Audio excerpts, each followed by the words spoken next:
دوستو السلام علیکم ورحمۃ اللہ وبرکاتہ۔ تو آج ہم چھٹی نشست کے لیے جمع ہوئے ہیں، رمضان المبارک کی چھٹی نشست کے لیے۔ تو دوستو پچھلی نشستوں میں بہت ہی فوائد آپ کو حاصل ہوئے ہوں گے۔ تو اس مرتبہ آج ہم جو جمع ہوئے ہیں 15 رمضان المبارک کے متعلق، امام حسن پاک کا 15 رمضان المبارک کا وصال شریف ہوا، تو اس متعلق آج ہم گفتگو کریں گے کہ امام حسن پاک کی شان اور مقام و مرتبہ کیا ہے۔ امام حسن پاک کا مقام و مرتبہ وہ ہے کہ ایک کا نام حسن ہے اور دوسرے بھائی کا نام حسین ہے۔ حسین کسے کہتے ہیں؟ حسین تصغیر کا صیغہ ہے اور اس کا معنی ہے چھوٹا حسن۔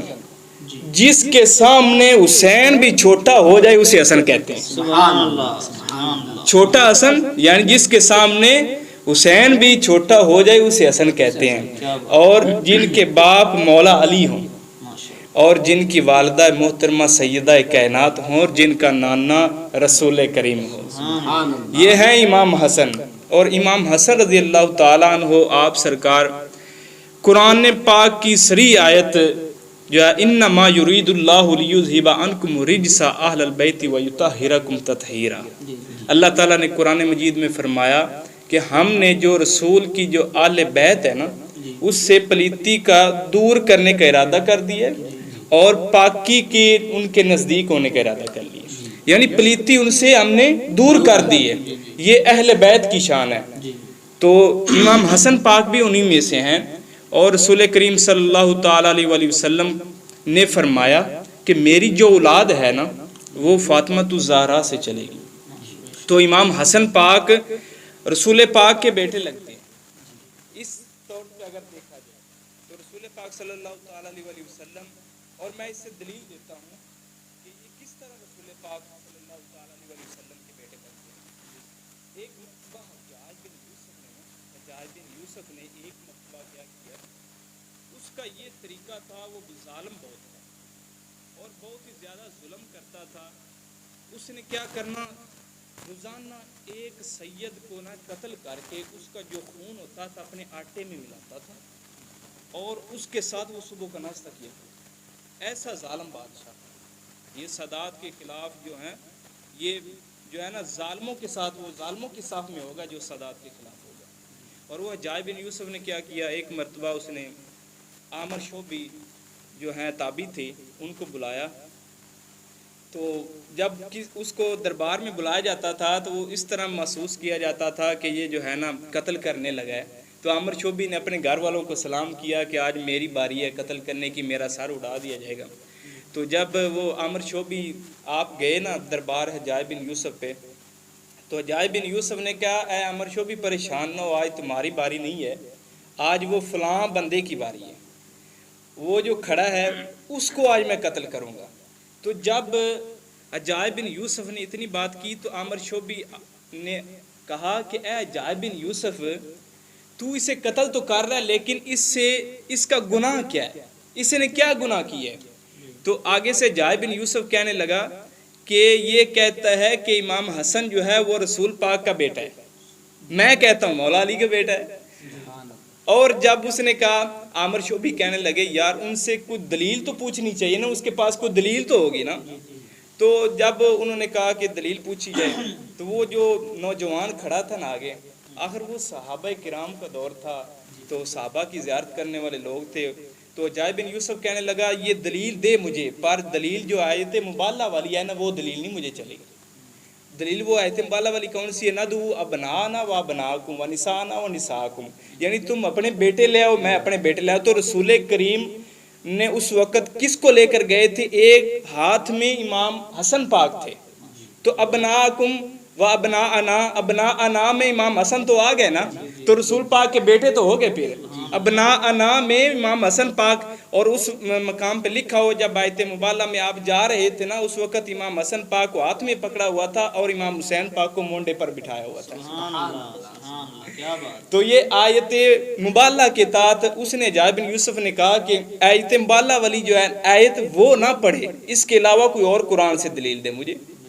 تو اس نے کھڑا ہوا وہ اس نے کہا جی میں دلیل دیتا ہوں قرآن پاک سے، تو میں وہ آپ کے سامنے آیت پاک جو ہے نا وہ بیان کرتا ہوں۔ یہ سورۃ الانعام ہے، اس میں آیت پاک ہے وَمِن ذُرِّيَّاتِهِ دَاوُودَ وَسُلَيْمَانَ وَأَيُّوبَ وَيُوسُفَ وَمُوسَى وَهَارُونَ وَكَذَلِكَ نَجْزِي الْمُحْسِنِينَ۔ یہ 84 نمبر آیت ہے، 7واں پارہ۔ وَإِسْمَاعِيلَ وَالْيَاسَ وَيُونُسَ وَلُوطًا وَكُلًّا فَضَّلْنَا عَلَى الْعَالَمِينَ۔ تو اس جگہ دیکھیں اللہ تعالیٰ نے 10 انبیاء کا ذکر کیا ہے۔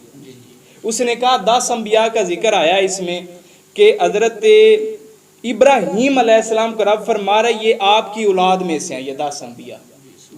تو اب اس نے کہا میں بات سمجھاتا ہوں، اس میں ایک نبی کا ذکر ہے وہ عیسیٰ، تو عیسیٰ علیہ السلام جو ہے وہ تو بغیر باپ کے پیدا ہوئے ہیں۔ عیسیٰ علیہ السلام بغیر باپ کے پیدا ہوئے ہیں، رب فرما رہا ہے یہ ابراہیم کے بیٹے ہیں۔ تو عجائب بن یوسف کہنے لگا کہ یہ ماں کی طرف سے یہ ابراہیم علیہ السلام کے بیٹے لگیں گے، باپ تو ہے ہی نہیں، یہ ماں کی طرف سے ابراہیم علیہ السلام کے بیٹے لگیں گے۔ تو اس نے کھڑا ہو کر کہا، اس نے کہا یہ حضور پاک صلی اللہ تعالیٰ علیہ وسلم سے 500 سال پہلے کی بات ہے کہ مریم علیہ السلام نے کس کو جنا؟ عیسیٰ علیہ السلام کو، اور مریم پاک سے ہزاروں سال پہلے ابراہیم ہے، ہزاروں سال پہلے ابراہیم ہے، اور مریم پاک ہزاروں سال بعد اگر عیسیٰ کو جنے تو وہ نبی کا بیٹا کھواتا ہے، وہ نبی کا بیٹا کہلوا رہا ہے، رب کا قرآن ہے، وہ نبی کا بیٹا کہلوا رہا ہے۔ اور ادھر ادھر تو مریم پاک ہیں جو کتنے واسطوں سے اگر عیسیٰ علیہ السلام ان سے پیدا ہو تو وہ ابراہیم کا بیٹا کہلوا رہا ہے، اور ادھر نبی کی خود اپنی بیٹی ہے، اور وہ ان سے امام حسن پاک پیدا ہو رہے ہیں تو وہ نبی کا بیٹا کیوں نہیں کھلوائے گا؟ کیا بات ہے۔ تو عجائب بن یوسف نے جب یہ دلیل سنی نا اس نوجوان کی تو اس نے چھوڑ دیا اسے۔ ایسے تھے وہ لوگ، اور اس سے ثابت ہوا قرآن پاک کی آیات سے ثابت ہو گیا کہ امام حسن پاک جو ہیں وہ نبی پاک کی اولاد ہیں، نبی پاک کے بیٹے ہیں۔ تو امام حسن پاک رضی اللہ تعالیٰ عنہ، آپ سرکار کی تو جتنی شان بیان کی جائے نا اتنی شان ہی تھوڑی ہے۔ تو اب ہم جو ہے نا سلسلہ شروع کرتے ہیں نعت خوانی کا۔ تو اس کے لیے ہمارے پاس جو ہے تشریف لائے ہوئے مہمان وہ ہیں قاری شہزاد صاحب، وہ ہمیں نعت شریف سنائیں گے، تو آپ ہمارے ساتھ رہیے۔ صلی اللہ علیہ یا رسول اللہ وسلم علیک یا حبیب اللہ، صلی اللہ علیہ یا رسول اللہ وسلم علیک یا حبیب اللہ۔ وہ کمال حسن حضور ہے کہ گمان نقش جہاں نہیں، وہ کمال حسن حضور ہے کہ گمان نقش جہاں نہیں، یہی پھول خار سے دور ہے کہ وہ شمع ہے کہ دھواں نہیں۔ عشق محبت، عشق محبت، علم و حکمت، علم و حکمت۔ اعلیٰ حضرت علیہ مرامہ فرماتے ہیں کہ نقص تو کیا وہ کمال حسن حضور ہے کہ گمان نقص جہان، کہ نقص کا گمان بھی نہیں ہے، نقص تو رہا لیکن گمان بھی نہیں ہے آپ میں کوئی چیز ایسی ہے ہی نہیں. کوئی جتنے انبیاء کرام تشریف لے کر آئے ہیں اللہ تعالیٰ نے جتنی ان کو نعمتیں یا وہ دی وہ سب کچھ حضور اکرم صلی اللہ علیہ وسلم کو عطا کیا. یا ایک دیا ایک تو ضرور دیا, ایک تو کئی کا تو دگنا بھی عطا فرمایا. آپ میں تو نقص کا شیبہ بھی نہیں ہے. اللہ تعالیٰ نے آپ کو ایسا خوبصورت بنایا کیا سبحان اللہ. ایسا شمع, جو چیز شمع جلایا جائے اس کا دھواں ہوتا ہے, لیکن آپ ایسے چمکتے چراغ ہیں سبحان اللہ. اس کا دھواں بھی نہیں. وہ کمال حسن حضور ہے کہ گمان نقص جہاں نہیں. یہی پھول خار سے دور ہے کہ وہ شمع ہے کہ دھواں نہیں. وہ کمال حسن حضور ہے بخدا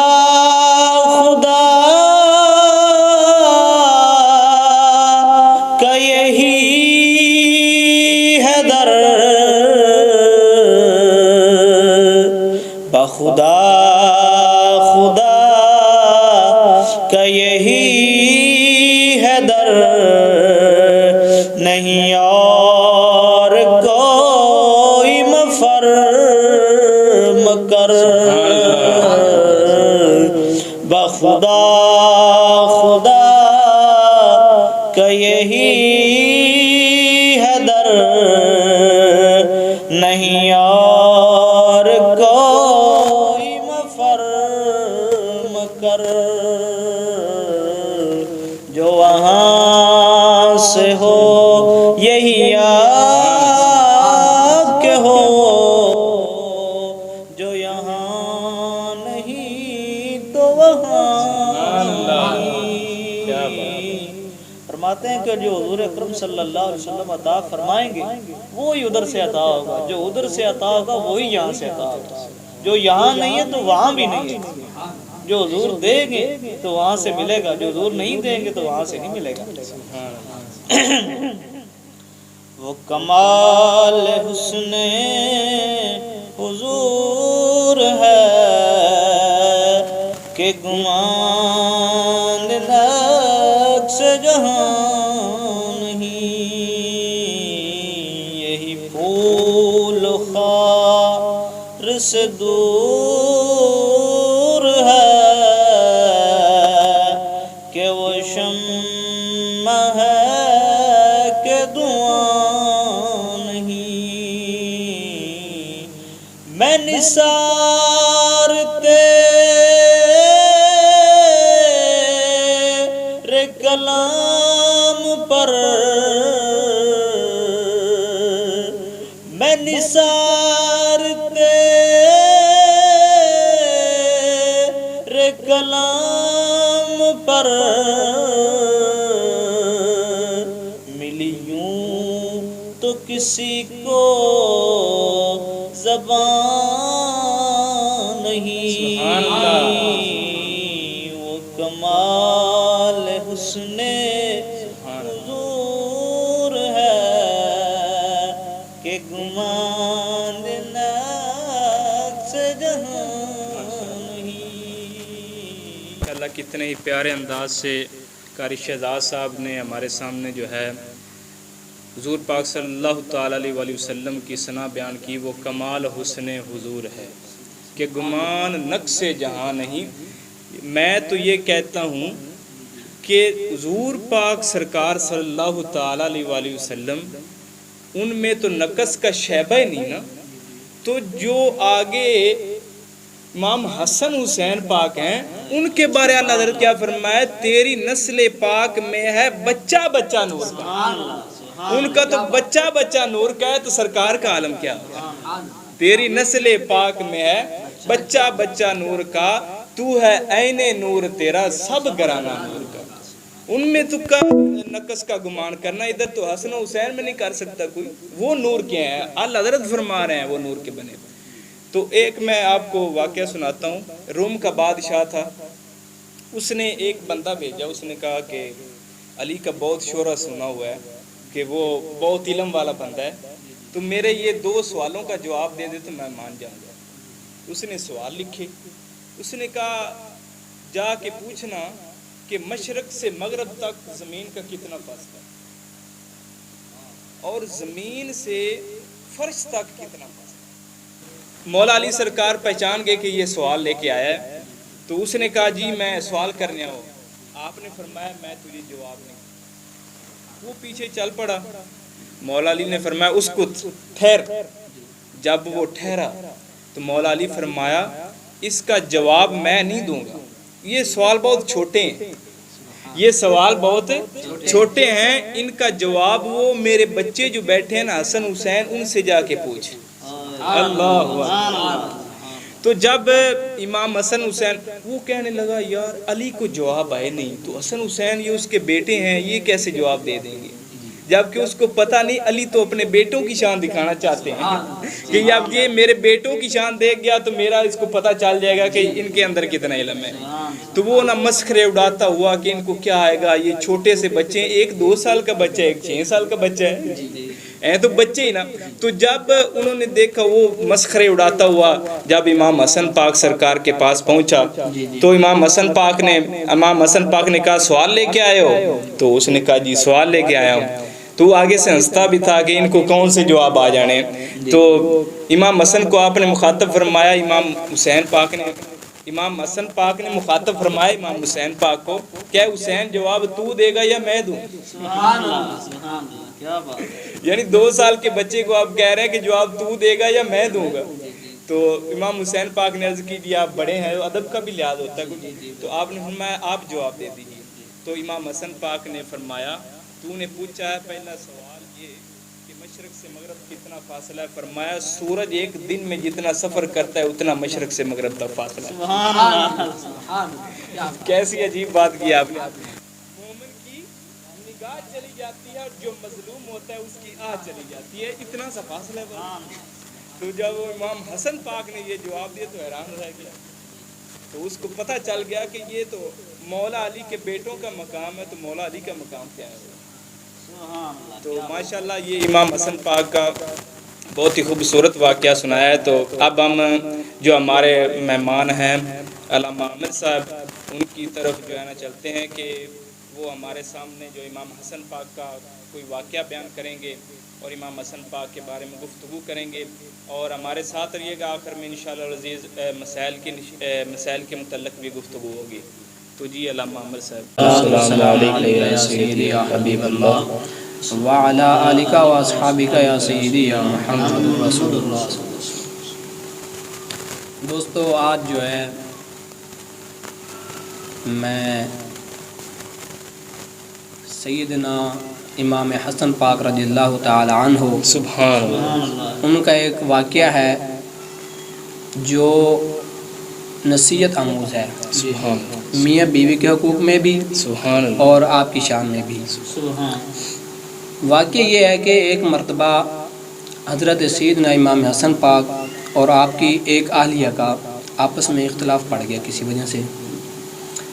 تو کچھ دنوں کے بعد جو ہے امام حسین پاک کو پتہ چلا، تو آپ نے 2 دن سوچا پہلے کہ بڑے بھائی ہیں کیسے جا کر پوچھا جائے، سبحان اللہ، ادب کا لحاظ کرتے ہوئے پھر آخر آپ نے ایک دن جا کر پوچھا کہ اے بھائی حسن، بڑے پیار سے اے بھائی حسن۔ آپ نے فرمایا جی بھائی حسین حکم فرماؤ، کیا حکم ہے؟ تو آپ نے فرمایا میں نے سنا ہے کہ بھابھی کا اور آپ کا آپس میں کچھ اختلاف ہے، کیا اختلاف ہے؟ تو امام حسن پاک نے فرمایا حسین آپ نے قرآن تو پڑھا ہی ہوگا، آپ نے قرآن تو پڑھا ہی ہوگا۔ تو آپ نے آگے سے عرض کی جی حضور میں نے پڑھا ہے قرآن پاک۔ آپ نے فرمایا کہ اللہ پاک فرماتا ہے ہن لباس لکم وانتم لباس لہن، ہن لباس لکم، عورت جو ہے مرد کے لیے لباس ہے اور مرد جو ہے عورت کے لیے لباس ہے۔ آپ نے فرمایا جی حضور میں نے پڑھا ہے۔ امام حسن پاک فرمانے لگے اس کا